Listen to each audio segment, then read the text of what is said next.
Gabby, you should leave the building because the Aston Villa slide shows no signs of letting up, I'm afraid. What's that, mate? I'm just talking about Villa. I'm giving you a bit. Why?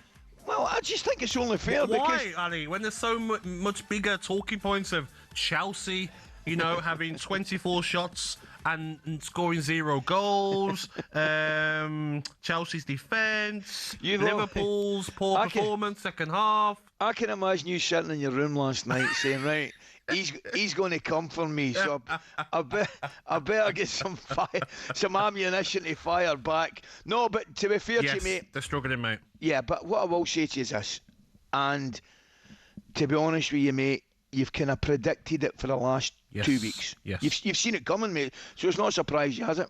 Do you know when we talk about Liverpool's Ali scoring 49 goals and City 60 and Arsenal 61, Chelsea 53, Aston Villa 40 goals. I saw that, mate. That's incredible, Ali. That's the same as Spurs. Wow. Leeds United have scored 37. West Ham have scored 36, but 40 goals for Aston Villa. And yesterday, Watkins, no confidence. When he gets 1v1, he had a chance to get past Maguire, loses the ball. Rodgers was giving the ball away a bit too much yesterday. Buendia offers 0. Leon Bailey comes on, offers less than 0. I know, mate. And a lot of the players that are playing at the moment, Ali, have been at the club for far too long. Yeah. And that was the oldest, by the way, Mr. McCoist. Aston Villa fielded their oldest starting 11 since 2012. Was it really? Yes. I'm loving more than anything. Not even that start. I'm just loving your preparation to know that start, mate. You're all over it, mate. 29 years of age was the average age of Aston Villa starting 11, and that's not like Villa. No, mate. Abraham comes on, doesn't look like the Tammy Abraham of old. I think they've got a lot of problems, Ali, and John McGinn, big plus while he was on the pitch, him being back. Tielemans might be back after the international break. But when I look at the squad of players that we've got, Ali, Sancho wasn't available last night. Apart from Rodgers, I don't see a player who can get past the man. And I've been having this conversation with so many people. And I go back to my time, Ali. I wasn't a great finisher. But you know what I could do, Ali? I could get past the player. Yeah, and I will get 1v1. I'm taking you on every time. Gabby, that's what I've said. It's the most important thing in the game, man. Yeah. If you've got a wide man that can take somebody on, you buy them, the whole picture changes. The whole thing, it's different. Okay, mate, listen, the back page of this morning, son, Wayne Rooney, let Michael carry on. Wayne Rooney sold in the argument that Carrick has earned the United job already, but fellow legend Roy Keane stands by his opinion that they need to look elsewhere. Joining us now for the latest is talkSPORT chief football correspondent, the one and only Alex Crook. Crookie, a very good morning, sir. Good morning, Crookie. Good morning, Ali. What a wonderful morning. Good morning, Gabs. You good? Morning, mate. Looking cosy, Alex? Looking very smug this fine morning. Have you written to Howard Webb yet? Because that's what you did last time. You got your pants pulled. If that goal was disallowed by Barkley, I would have done more than wrote to Howard Webb. I would have went to Stockley Park, definitely. Straight there this morning, Crookie. You got away with one there because you can see that unless there was a massive gust of wind, the ball brushes his shorts. Should have been lost, Alex. Stop. But Man United were definitely the better team, weren't they, Crookie? Yeah, they were, and I commentated for talkSPORT 2 on Thursday. Decent win away from home in the Europa League, but poor opposition. I thought Lille were a really poor side. And you're right to highlight the lack of goals, because even though Villa were comfortable in that game, they didn't create that many scoring opportunities. And I think you've now scored 7 goals in your last 9. So obviously that's a major issue that Unai Emery has got to address. And I'm not saying this to wind you up, Gabs. I think you've been quite public. You don't think Villa are going to finish in a Champions League place. If Brentford were to win tonight, are you a bit concerned that maybe even that Europa League place might be a struggle? Okay, they'll be on 47 points. I think they do win tonight, Brentford. 47 points, 4 points behind us. I said, Crookie, next week, if I'm West Ham, have a go. Because Villa at the moment are fragile. They're there for the taking. Yeah, they are, and I feel a little bit for Unai Emery, because obviously this time last year in the January window, you brought in the likes of Marcus Rashford and Marcus Asensio. You really went for it to try and get that Champions League place. Obviously, didn't work out. This year, I've got to say I was underwhelmed by what you did. You know, Douglas Luiz, I know he knows the football club, but Nottingham Forest didn't want him. Juventus didn't want him. You've got to ask why. Tammy Abraham playing in Turkey, again, not the type of signing I think that inspired me. No. So I do think Unai Emery's hands are tied behind his back to a certain extent. And you wonder, come the end of the season... He'll be gone, mate. If you don't get Champions League football, well, not just him. I know Morgan Rogers has signed this new contract.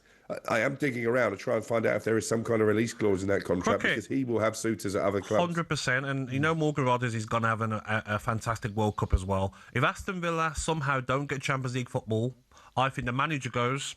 I think Morgan Rogers is sold, and Aston Villa could end up a mid-table club, a Fulham. I really do think it's that important. If they do get Champions League football, manager stays, and the next 4 or 5 years will look so good for Aston Villa. That's how important it is, Crookie and Ali. And the players aren't really reading into that when I watch them play. It's like, guys, like, some of you think you're better than you are. Onana, 50 million. You're 6'6" or wherever you are.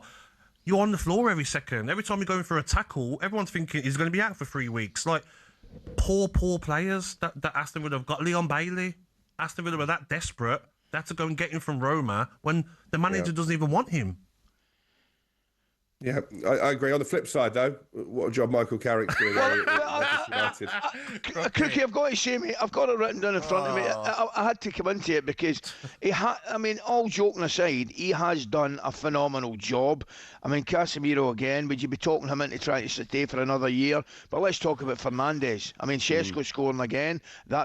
Everything seems to be going in the right direction. Where do you sit with Michael Carrick right now? I mean, I'm of the opinion he will get the job, but I wouldn't give him it right now because I wouldn't rock the boat. I think that the one game a week's definitely helping, no doubt about that, Crookie. I would just let things take their natural course and give him the job at the end of the season when they qualify for the Champions League. Yeah, it's interesting that Roy Keane's stance on this is very different to when Ole Gunnar Solskjaer was caretaker manager, and you can't help but feel maybe there's some kind of personal situation there, personal grievance that Roy keeps airing in public. But in terms of the way United and Michael Carrick are conducting themselves, I think they're absolutely getting it right at this moment in time. So Jim Ratcliffe was at the Grand Prix at the weekend. One of the TV companies tried to get him to talk about Carrick getting the job beyond the end of the season. He didn't bite.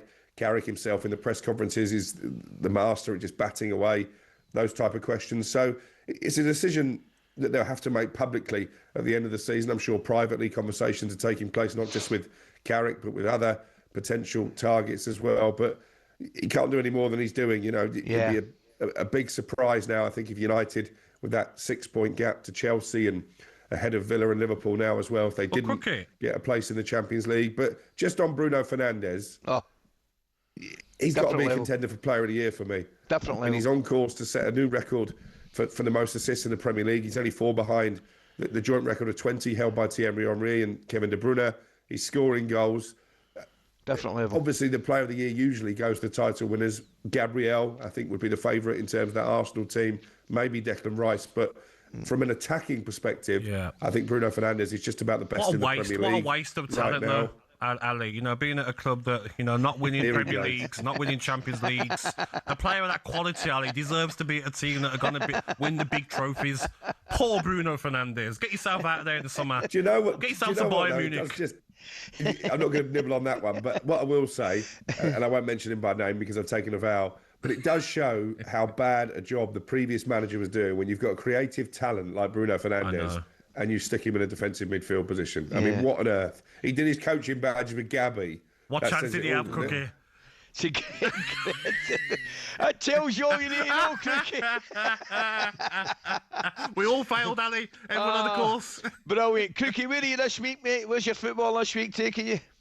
Here, there and everywhere, Ali. I've got an Ali McCoist week. I'm at Pompey Derby tonight. Big game in the Championship. I'm at Chelsea tomorrow. Tottenham on Wednesday. I've got Forest on Thursday. Going to go down to Bournemouth United Friday, and then the cup final at the weekend. Brilliant, mate. Absolutely fantastic. Deserved. Enjoy it, pal. Well done. Cheers, boys. Thank you, mate. Chief football correspondent. Thank you.